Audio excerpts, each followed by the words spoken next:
And I want to ask a question as well. Why would you need 8 revisions of one dictionary of law? For what possible reason? Why would the words change? But why would they change? A word means something and it never changes.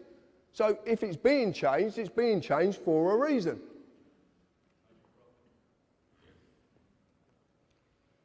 The creation of the person. When you were born, your mother, father, submitted a birth certificate registration application form. In the formulation of any limited company corporation, there is always a certificate of registration to create its legal personality. Your fictional person, known by Mr., Mrs. or blah, blah, blah, you can see it up there, is created by the same means. So this is interesting as well. People like, I couldn't believe this when I actually found out, and this comes from Rob Bernard. Do we know who Rob Bernard is? Really? Yeah, good. I'm glad. Right. When you submit, you are bending to another's will. Okay? So you're bending, you're agreeing to bend to their will. When you register, you are handing over title ownership of whatever you're registering to whoever you are registering it to. You actually physically hand this over. And in doing this, you acknowledge the transferring of that authority. When you apply, it actually means you're begging. And when you beg, it's assumed you know what you're begging for and you know what you're going to give up. That's what this means. Most of the time, you actually volunteer an application. You actually volunteer. You're not made to do it. Did I make you get a credit card? But you submit an application.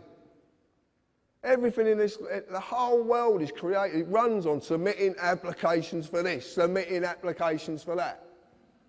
I'm waiting for health and safety to say I can't put a pencil behind me here because I'll get a splinter. But it's going to come, and you know it's coming. You know. That's why you're laughing. Right, this is the document. This is unbelievable. Right, this is, you've all seen this, yeah? You know what this is, yeah? Birth certificate. Right.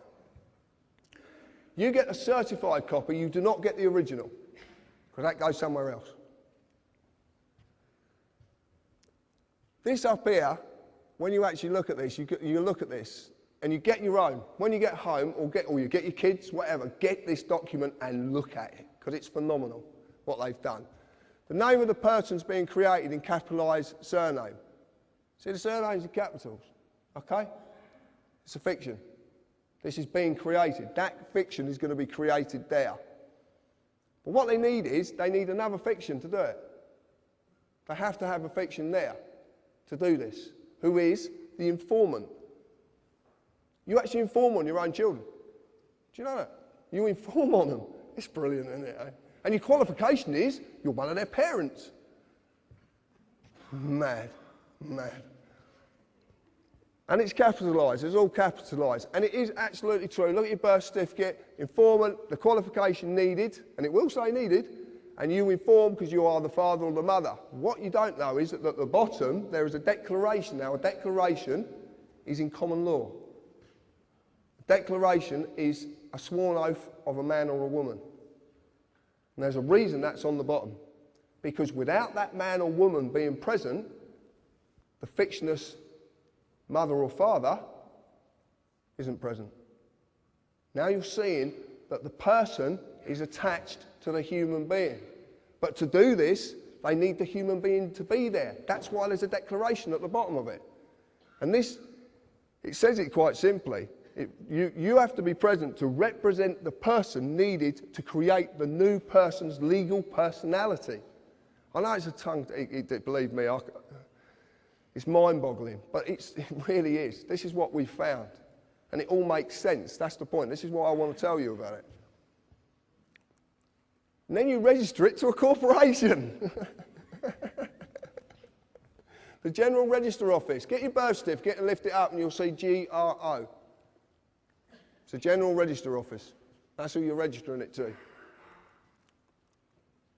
registration and your children, and this is not funny, this is really, really true, okay?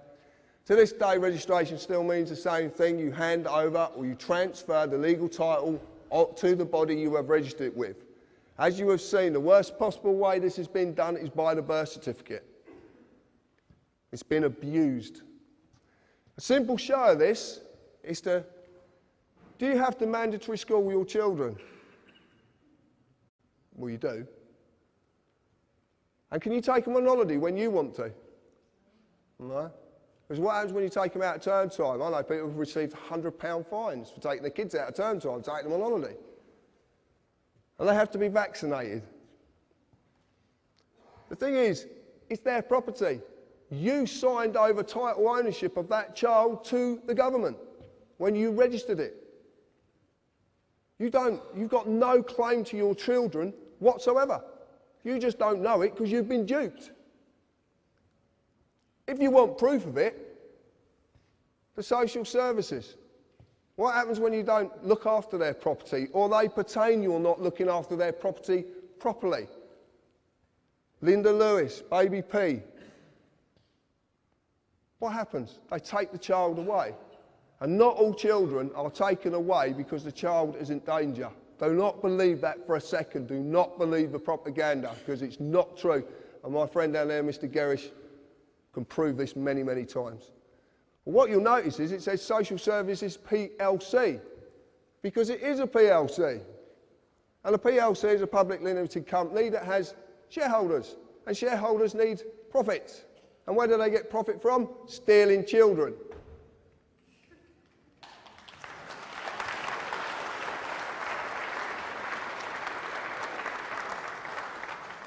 I couldn't believe this when I found it. I was stunned. Brian's been telling me this for 18 months. And I couldn't believe it because I couldn't see any facts, and I only deal with facts. I deal with black and white, right or wrong. There's no in-betweens. Something's right or it's wrong. And this is fact, and it makes sense. I want to prove it as well. Consider this. Could the government lawfully take your car and crush it if you owned it? Right. When you register your vehicle, you hand over the ownership, title ownership of that vehicle to the government. You get a V5 document, and it's the registered keeper. Look on anyone, registered keeper. If you look on the advert that's on the telly, and they crush the car in front of the couple, just come back from wherever they come back, and the car crashes up in front of them, the voice says, we have a legal right to do this. But it doesn't say, we have a lawful right to do this. Because they haven't got a lawful right to do it. They've just duped you into giving your property to them so they can crush it when you don't put bloody tax on it. Incredible, incredible. Basically, as well, when you do this, when you register it, as stated, because it is stated, you agree to abide by their rules. MOT certificate, road tax, and the fuel levy tax as well. You agree to this. This is what you agree to because it's part of the deal. And then you register it to another corporation. Please remember this. Please, please remember this in future. When you register something, anything, you give up ownership of it. Your house, your car, your children, whatever it is, you give up ownership of it.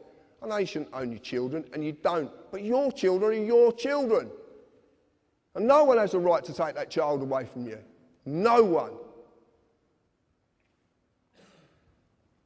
You get a certificate of title, and it's worthless. It's not worth the paper it's written on. Fixed penalty notices. So why are there so many fixed penalty notices? You get a fine for filling your bin up too much, or putting it out on the wrong day, or sticking it in the wrong position. Speed cameras, sworn documents. Well, what are these notices in the real world? They've been issued by corporations. And the corporations are dreaming up more and more reasons for penalising you. Penalised by the way of forfeit. Something surrendered subject to surrender as punishment for a breach of contract. These are called adhesion contracts.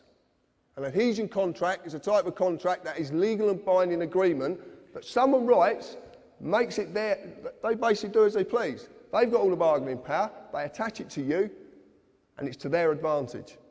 A notice is not a bill. A notice is not a demand. If you went to a restaurant and the waiter come up and said, that's £60 for your meal and I serve you notice, what would you do? Pay or ask for a bill? Well, you'd pay then, obviously. You ask for a bill. Have you ever thought about actually asking the council, can I have a bill please for my council tax? Because you've never actually sent me one.